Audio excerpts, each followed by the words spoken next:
Well, hello and welcome back to my garden in a subtropical climate of Queensland, Australia.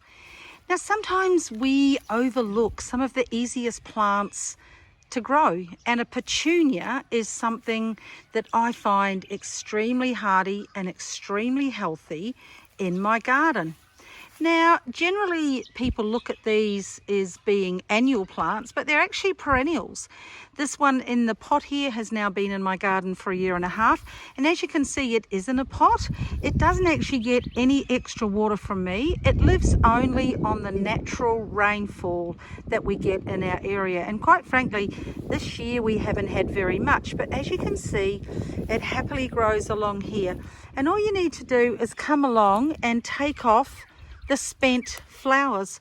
You know, I spend 20 minutes or so every so often just coming along and taking off the spent flowers, putting them back into the pot as a bit of a manure, and these things flower happily for a very long time.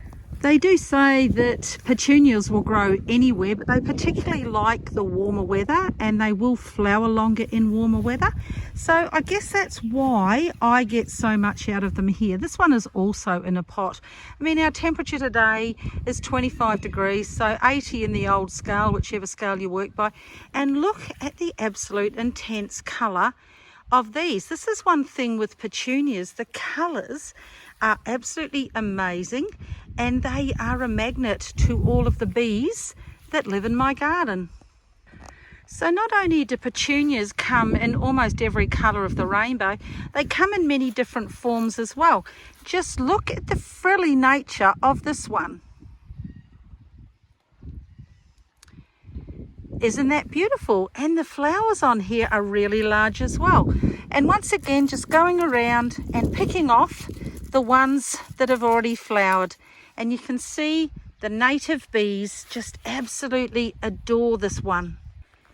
And as the pink one dies back a little bit, it goes into this very soft pink-white colour. They bring colour into all of the garden beds that I have them in. And in this particular garden bed, I have them as the plant that's at the very front of the garden, as you can see, looking absolutely spectacular. So just a little bit more information about these beautiful flowers. They're a native of Argentina, and there's 35 known species, so there's going to be something that you love. And the grandiflora is a species of this, and they're the big ones. They've got the big stripy flowers on them. They are magnificent in hanging baskets, so try them if you haven't done that. And they are one of the easiest and most beautiful plants to grow. So as I said, seeds are easy. Buy them in pots, get them in cuttings, pop them in the ground. Full sun is best, because if you don't have them in full sun, they'll actually start to get a bit spindly. Whereas as you can see, this pot here is very thick and lush because I regularly deadhead them, and that's how you thicken the pots up. You know, try and shelter them from the wind if you can. Even though they look quite delicate, they're actually not that hard to grow. So fertilize them once a month, and then just sit back. What I love about this plant is once it's established, I don't need to water it, and as long as I go along and deadhead it, I get this as a most amazing display in my garden. I hope you're having a fabulous day in your garden like I am from mine, and hello from Australia.